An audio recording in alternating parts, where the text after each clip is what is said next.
नमस्कार। आकाशवाणी जयपुर अजमेर से प्रस्तुत हैं प्रादेशिक समाचार।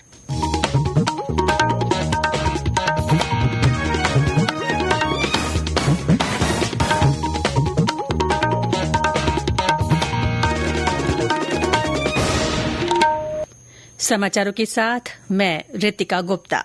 राइजिंग राजस्थान के तहत आज जयपुर में नगरीय विकास विभाग की प्री इन्वेस्टमेंट समिट का आयोजन किया गया।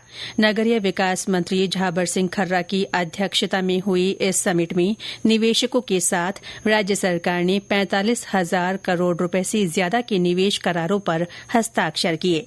इस अवसर पर नगरीय विकास और आवासन विभाग के प्रमुख शासन सचिव वैभव गालरिया ने कहा कि राइजिंग राजस्थान समावेशी और सतत आर्थिक तथा सामाजिक विकास और लोगों के कल्याण के लिए निजी क्षेत्र की भागीदारी की दिशा में राज्य का मिशन है। उन्होंने कहा कि आज हुए एमओयू से शहरी क्षेत्र में विकास के नए आयाम स्थापित होंगे। कार्यक्रम में मुख्य सचिव सुधांश पंत, स्वायत्त शासन विभाग के प्रमुख सचिव डॉ राजेश कुमार यादव और संबंधित विभागों के उच्च अधिकारी मौजूद रहे। भारतीय रिजर्व बैंक आरबीआई के गवर्नर शक्तिकांत दास ने कहा है कि भारत अब विश्व के तीसरे महत्वपूर्ण जीवंत स्टार्टअप पारिस्थितिकी तंत्र का केंद्र बन चुका है। वर्तमान में देश में 1,40,000 से अधिक स्टार्टअप और 100 से अधिक यूनिकॉर्न हैं। आज नई दिल्ली में आरबीआई एट 90 उच्च स्तरीय सम्मेलन को संबोधित करते हुए श्री दास ने कहा कि वैश्विक डिजिटल क्रांति में प्रवेश करने और उसे सुधारने के लिए डिजिटल सार्वजनिक अवसंरचना में भारत के अनुभव का लाभ अन्य देश उठा सकते हैं। डिजिटल मुद्रा के प्रयोग पर रिजर्व बैंक के गवर्नर ने कहा कि central bank digital currency CBDC सीमा पार निर्बाध भुगतान करने की संभावना रखती है। उन्होंने कहा कि भारत उन चुनिंदा देशों में से एक है जिसने थोक बिक्री और खुदरा सीबीडीसी का शुभारंभ किया है।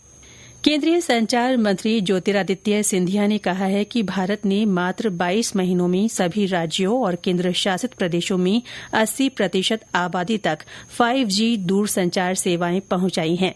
आज नई दिल्ली में 5वीं वैश्विक मानक संगोष्ठी के उद्घाटन सत्र को संबोधित करते हुए श्री सिंधिया ने कहा कि 5G रोल ओवर से वर्ष 2040 तक अर्थव्यवस्था में $450 मिलियन अमेरिकी डॉलर का निवेश होने की संभावना है। संगोष्ठी के बारे में श्री सिंधिया ने कहा कि ये वैश्विक संवाद के लिए एक प्रकाश स्तंभ के रूप में काम करेगा ताकि मानकों पर आम सहमति बनाई जा सके। उन्होंने कहा कि पहली बार विश्व दूरसंचार मानकीकरण सभा भारत में आयोजित की जा रही है और कार्यक्रम में 100 से अधिक देशों के नेता भाग लेंगे। प्रधानमंत्री नरेंद्र मोदी कल नई दिल्ली में इस सभा का उद्घाटन करेंगे। राज्य सरकार की ओर से सौर ऊर्जा उत्पादन को बढ़ावा देने के लिए विभिन्न जिलों में घरों और सरकारी इमारतों में रूफटॉप सोलर प्लांट लगाए जा रहे हैं। डीग जिले में मास्टर आदित्येंद्र राजकीय महाविद्यालय को नोडल केंद्र बनाया गया है। महाविद्यालय के प्राचार्य डॉ दिलीप सिंह ने बताया कि इस केंद्र के माध्यम से जिले के सभी कॉलेजों में रूफटॉप सोलर पैनल लगवाए जाएंगे। अजमेर में पीएम सूर्यघर योजना के प्रचार प्रसार के लिए आज अजमेर डिस्कॉम टीम की ओर से पुलिस लाइन्स में जागरूकता कार्यक्रम रखा गया है।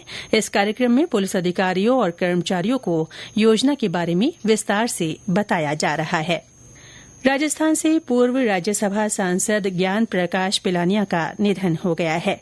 राज्यपाल हरिभाऊ किसनराव बागड़ी ने श्री पिलानिया के निधन पर शोक व्यक्त करते हुए ईश्वर से उनके परिजनों को ये दुख सहन करने की शक्ति प्रदान करने की कामना की है। मुख्यमंत्री भजन लाल शर्मा ने भी पूर्व राज्यसभा सांसद के निधन पर दुख व्यक्त करते हुए कहा कि उनके निधन से प्रदेश की राजनीति को अपूरणीय क्षति पहुंची है। प्रधानमंत्री नरेंद्र मोदी 27 अक्टूबर को आकाशवाणी के मन की बात कार्यक्रम में अपने विचार साझा करेंगे। ये इस मासिक रेडियो कार्यक्रम की 115वीं कड़ी होगी। श्रोता इस महीने की 25 तारीख तक टोल फ्री नंबर 1800-117800 पर कार्यक्रम के लिए सुझाव भेज सकते हैं। इसके अलावा 1922 पर मिस्ड कॉल देकर एसएमएस पर मिले लिंक से भी सुझाव भेजे जा सकते हैं। इसके साथ ही प्रादेशिक समाचार बुलेटिन समाप्त हुआ। नमस्कार।